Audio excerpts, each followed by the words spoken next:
S ನಮ್ಮ ಜೊತೆ ಮಾತಾಡಲಿಕ್ಕೆ ಹಿರಿಯ ಕಲಾವಿದರಾದ ಸುಂದರೈ ಬಂದಾರ ದೂರವಾಣಿ ಸಂಪರ್ಕದಲ್ಲಿದ್ದಾರೆ. ನಮಸ್ತೆ ಸುಂದರೈ ಅವರೇ. ನಮಸ್ತೆ ಸರ್. ಸರ್, ಇಲ್ಲಿ ಬುರುಡೆ ಗ್ಯಾಂಗ್ ಅನ್ನುವಂಥ ಒಂದು ಟೈಟ್ಲ್ ಇಟ್ಕೊಂಡು ನೀವು ಪ್ರೋಗ್ರಾಮ್ ಮಾಡಿರ್ತೀರಿ, ರೈಟ್? ಹೌದು ಸರ್, ಹೌದು. ಆದ್ರೆ ತಿಮರೋಡಿ ಅವರು ಬುರುಡೆ ಗ್ಯಾಂಗ್ ಅಂತ ಟೈಟ್ಲ್ ಇಟ್ಕೊಂಡ್ರೆ ಅವ್ರಿಗೆ ಯಾಕೆ ಸರ್ ಕಷ್ಟ?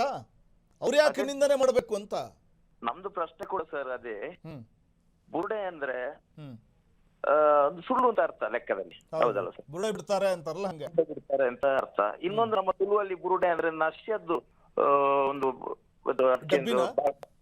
ಬಾಟ್ಲಿ ಅಂತ ಹೇಳ್ತಾರೆ ಬುರುಡೆ. ನಶ್ಯ ಡಬ್ಬಿ ಅಥವಾ ಹೇಳ್ತಾರೆ, ಅದಕ್ಕೆ ಬೇರೆ ಬೇರೆ ಶಬ್ದ ಇರುತ್ತೆ. ಬಟ್ ಇದು ಯಾಕೆ ಅವರಿಗೆ ಟಚ್ ಆಗ್ತಾ ಉಂಟು ಅಂತ ನಮ್ಗೆ ಗೊತ್ತಿಲ್ಲ ಸರ್. ಅವ್ರದ್ದು ಏನು ವ್ಯವಹಾರ ಅದೆಲ್ಲ ನಮಗೆ ಗೊತ್ತಿಲ್ಲ, ನಮ್ಗೆ ಅದು ಅಗತ್ಯವೂ ಇಲ್ಲ ಕೂಡ. ಅವರು ಈ ಒಂದು ವಿಚಾರವನ್ನು ಇಟ್ಕೊಂಡು ನೇರವಾಗಿ ನಮ್ಗೆ ಬೈದಿದ್ರೆ, ನೇರವಾಗಿ ದಿನೇಶ್ ಕೊಡಪದವಾಗ್ಲಿ ಸುಂದರ ರೈಮಂದಾರ ಆಗ್ಲಿ ಬೈದಿದ್ರೆ ಅದು ಬೇರೆ ವಿಚಾರ, ನಾವು ಮಾತಾಡ್ಕೊಳ್ತಿದ್ವಿ. ಅದನ್ನು ಮುಂದಿಟ್ಕೊಂಡು ನಮ್ಮ ಮನೆಯವರಿಗೆಲ್ಲ ಬೈತಾರೆ. ಇದು ಅದು ಕೂಡ ಅವ್ಯಾಚ್ಯ ಶಬ್ದಗಳಿಂದ ಬೈದಿದ್ದಾರೆ ಸರ್. ಇದರಿಂದ ನೋವಾಗಿದೆ, ಅದಕ್ಕೆ ಕಂಪ್ಲೇಂಟ್ ಎಲ್ಲ ಕೊಟ್ಟಿದ್ದೇವೆ ಸರ್. ಹಾಗೆ ಅಲ್ಲ, ಈಗ ಸುಂದರೈ ಅವರ ಸರ್, ಈಗ ತಿಮ್ರೋಡಿ ಅವರು ಮಾತೆತ್ತಿದ್ರು ನಾವು ಮಹಿಳೆಯರ ಪರ ಅಂತೆಲ್ಲ ಹೇಳ್ತಾರೆ. ಇದೇನಾ ಮಹಿಳೆಯರಿಗೆ ಕೂಡ ಗೌರವ? ಹೌದು, ಮಹಿಳೆಯರ ಪರ ಹೋರಾಟ ಮಾಡ್ತಾ ಇರುವವರು ಸರ್. ಬಾಕಿ ಮಹಿಳೆಯರ ಬಗ್ಗೆ ಗೌರವ ಯಾಕಿಲ್ಲ ಇವರಿಗೆ? ಬಾಕಿ ಮಹಿಳೆಯರು ಕೂಡ ಮಹಿಳೆಯರನ್ನು ಅವರು ಕೂಡ ಅದೇ ರೀತಿಯಲ್ಲಿ ನೋಡ್ಬೇಕಲ್ಲ ಸರ್. ಹಾಗೆ ಬಂದಂತೆ ಅವಹೇಳನಕಾರಿ ಮಾತಾಡೋದು, ವಾಚಾಮಗೋಚರವಾಗಿ ಬೈಯುವುದಂತ ಅಂದ್ರೆ ಇವರನ್ನ ಯಾರು ಕೆಲವರು ಅಂತ ಇಲ್ವ ಹಾಗಾದ್ರೆ? ಸರ್, ಅಷ್ಟಕ್ಕೂ ಕಲಾವಿದರನ್ನ ಅಪಮಾನ ಮಾಡುವಂಥದ್ದು ಇದೆಯಲ್ಲ, ಇದು ಕಲಾ ಸರಸ್ವತಿಗೆ ಅಪಮಾನ ಮಾಡ್ದಂಗೆ ಸರ್. ಹೌದು ಸರ್.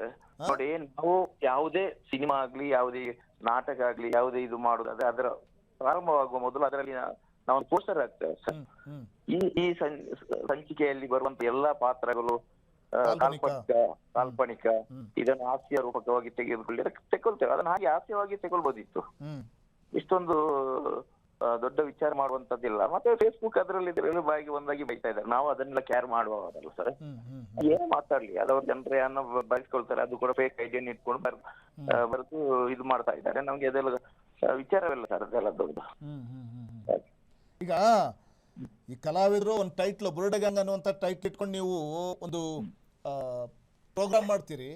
ಆದ್ರೆ ಆ ಪ್ರೋಗ್ರಾಮ್ ಮಾಡಿದ್ರೆ ಇದನ್ನು ವೈಯಕ್ತಿಕವಾಗಿ ಅವ್ರು ಯಾಕೆ ತಗೊಂಡ್ರು ಅಂತ ಅದೇ ನಮ್ದು ಪ್ರಶ್ನೆ ಕೂಡ ಅದೇ ಸರ್. ನೀವು ಅವ್ರನ್ನ ಏನಾದ್ರು ಫೋನ್ ಮಾಡಿ ಇದ್ರ ಬಗ್ಗೆ ಒಂದು ಕ್ಲಾರಿಟಿ ಕೇಳೋ ಪ್ರಯತ್ನ ಏನಾದ್ರು ಮಾಡಿದ್ರ? ಯಾರು ಸರ್? ಫೋನ್ ಮಾಡ್ಬಿಟ್ಟು ಇದ್ರ ಬಗ್ಗೆ ಕ್ಲಾರಿಟಿ ಕೇಳೋ ಪ್ರಯತ್ನ ಮಾಡಿದ್ರ ತಿಮರೋಡಿ ಅವರು? ಇಲ್ಲ ಇಲ್ಲ ಇಲ್ಲ, ಯಾರು ಮಾಡಿಲ್ಲ ಸರ್. ಯಾರು ನಮ್ಗೆ ಫೋನ್ ಮಾಡೇ ಇಲ್ಲ. ಇದು 6 ತಿಂಗಳ ಮುಂಚೆ ನಮ್ಮ ಕುಡ್ಲ ಚಾನೆಲ್ ನಲ್ಲಿ ಪ್ರಸಾರವಾದಂತ ಇದು ಎಪಿಸೋಡ್ ಸರ್, ಅದು ಸಂಚಿಕೆ 6 ತಿಂಗಳ ಮುಂಚೆ. ಬಟ್ ಈಗ ಅದು ಹೇಗೆ ಇದಾಯ್ತು ಅಂತ ನಮ್ಗೆ ಗೊತ್ತಿಲ್ಲ ಅವರಿಗೆ. ಬುರುಡೆ ಗ್ಯಾಂಗ್ ಅನ್ನೋ ಟೈಟಲ್ನ ವೈಯಕ್ತಿಕವಾಗಿ ತೆಗೆದುಕೊಂಡು ಕುಟುಂಬದವ್ರನ್ನ ಹೇಳ್ಕೊಂಡು ಬಂದು ಅವರ ಬಗ್ಗೆ ತುಂಬಾ ಅಸಹ್ಯವಾಗಿ ಮಾತಾಡೋದಿದೆಯಲ್ಲ, ಶೋಭೆ ತರುವಂತದ್ದ ಸರ್. ನಾಲಿಗೆ ಸಂಸ್ಕೃತಿ ಹೇಳುತ್ತೆ, ಸಂಸ್ಕಾರ ಹೇಳುತ್ತೆ ಅಂತ ಹೇಳ್ತಾರೆ. ಹೌದು ಹೌದು ಹೌದು ಹೌದು ಹೌದು. ಒಬ್ಬ ವ್ಯಕ್ತಿಯ ಸಂಸ್ಕಾರ ಎಲ್ಲ ಇರುವುದು ಸರ್ ಅವನ ವ್ಯಕ್ತಿತ್ವದಲ್ಲಿ, ನಾಲಿಗೆ ಸರ್. ಈ ರೀತಿಯಾಗಿ ಮಾತಾಡ್ತಾರೆ ಅಂದ್ರೆ ಅವ್ರ ಸಮಾಜದಲ್ಲಿ ಎಷ್ಟು ಸಂಸ್ಕಾರ ಇದೆ, ಅವರಿಗೆ ಎಷ್ಟು ಸಂಸ್ಕಾರ ಇದೆ ಅಂತ ನಾವು ಭಾವಿಸ್ಬೇಕಂತೆ. ಯಾಕಂದ್ರೆ ಈಗ ಎಲ್ಲ ವೈರಲ್ ಎಲ್ಲ ಆಗ್ತಾ ಇದೆ, ಅವ್ರು ಮಾತಾಡಿದಂತ ಆಡಿಯೋ ಎಲ್ಲ ಕ್ಲಿಪ್ಪಿಂಗ್ಸ್ ಜನರು ಪ್ರಶ್ನೆ ಮಾಡ್ತಾ ಇದ್ದಾರೆ ಸರ್. ಒಬ್ಬ ಹೆಣ್ಣಿಗಾಗಿ ಒಬ್ಬ ನ್ಯಾಯ ಕೊಡುವಂತ ಒಬ್ಬ ವ್ಯಕ್ತಿಯ ಬಾಯಿಂದ ಇಷ್ಟೊಂದು ಅಸಂಬದ್ಧ ಎಲ್ಲ ಮಾತುಗಳೆಲ್ಲ ಬರ್ತಾ ಇದೆ ಅಂದ್ರೆ ಏನು ಇವರು ನ್ಯಾಯ ಕೊಡುವುದು ಮಕ್ಕಳಿಗೆ ಅಂತ. ಈಗ ಕಲಾವಿದರ ಅಭಿವ್ಯಕ್ತಿ ಸ್ವಾತಂತ್ರ್ಯಕ್ಕೆ ಈ ರೀತಿಯ ಬೆದರಿಕೆಗಳು ಅಡ್ಡಿ ಆಗುತ್ತಲ್ವಾ ಸರ್? ಅಂದ್ರೆ ಅದನ್ನು ಅವರು ಆ ರೀತಿ ಅವ್ರು ಬೈಯುವುದ್ರಿಂದ ಕೆಲವರು ಇವ್ರು ಬೈದ್ರಲ್ಲ ಅಂತ ನಾವ್ ಹೀಗೆ ಮಾಡಬಾರ್ದಿತ್ತು, ಹಾಗೆ ಮಾಡಬಾರ್ದಿತ್ತು ಅಂತ ಕೆಲವರು ಹೆದರಿ ಎಲ್ಲ ಹೋಗ್ತಾರೆ ಸರ್. ಹೆದರಿ ಕಲಾವಿದ್ರು ಇನ್ನು ನಮ್ಗೆ ಈ ವಿಷಯವೇ ಬೇಡ, ಹಾಗೆ ಬೇಡ ಎಲ್ಲ ಕೆಲವೊಂದು ಜನರು ಹಾಗೆ ಭಾವಿಸ್ತಾರೆ ಸರ್. ನಾವೆಲ್ಲ ಹಾಗೆಲ್ಲ ಸರ್. ನಾನು ತಪ್ಪು ಅಂತಲೇ ಒಪ್ಪಿದ್ರು. ನಮ್ದು ತಪ್ಪು ಆಯ್ತು ಅಂತಂದ್ರೆ ನಾವು ಅದನ್ನ ಕ್ಷಮೆ ಬೇಕಾದ್ರೂ ಕೇಳ್ಬೋದಿತ್ತು. ನಾವು ಇಲ್ಲಿ ಎಲ್ಲೂ ತಪ್ಪು ಮಾಡಿಲ್ಲ ಸರ್, ಯಾರು ತಪ್ಪು ಮಾಡಿಲ್ಲ. ಅಂದ್ರೆ ಈ ಟೈಟ್ಲ್ ಕೊಟ್ಟದ್ದು ಕೂಡ ಅವರು ಚಾನೆಲ್ ನ ಅವರೇ ಇಟ್ಟದ್ದು ಟೈಟ್ಲ್, ನಾವೇನು ಇಟ್ಟದಲ್ಲ. ಮತ್ತೆ ಇದು ಯಾಕೆ ಇವರಿಗೆ ಕನೆಕ್ಟ್ ಆಗ್ತಾ ಉಂಟು ನಮ್ದು ಪ್ರಶ್ನೆ ಅದು. ಇವರಿಗೆ ಯಾಕೆ ಇದರಿಂದಾಗಿ ಎಷ್ಟು ಸಮಸ್ಯೆ ಆಗ್ತಾ ಉಂಟು ಅಂತ. ಆರಂಭದಲ್ಲಿ ನೀವೊಂದು ಮಾತು ಹೇಳಿದ್ರಿ, ನಾವು ಈಗ ಯಾವುದೇ ಒಂದು ಸಿನಿಮಾ ಇರಬಹುದು ಅಥವಾ ಧಾರಾವಾಹಿ ಇರಬಹುದು ಅಥವಾ ನಾಟಕ ಇರಬಹುದು, ಅದೊಂದು ಕಾಲ್ಪನಿಕ ಕಥೆ ಆಗಿದ್ರೆ ಕಾಲ್ಪನಿಕ ಅಂತಾನೆ ಹೇಳ್ತೀವಿ ಅಂತ. ತಿಮರೋಡಿ ಇದು ತಮ್ಮನ್ನೇ ಉದ್ದೇಶ ಮಾಡಿ ಹೇಳಿದ್ದು ಅಂತ ಯಾಕೆ ಅನ್ಕೊಂಡ್ರು?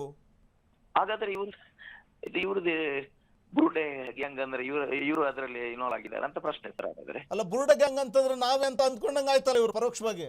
ಹೌದು, ಅವ್ರು ಒಪ್ಪಿಕೊಂಡಾಯ್ತಲ್ಲ ಸರ್. ಹಾಗಾದ್ರೆ ಅವ್ರು ಒಪ್ಕೊಂಡಾಗೆ ಆಯ್ತಲ್ಲ. ಹೌದು.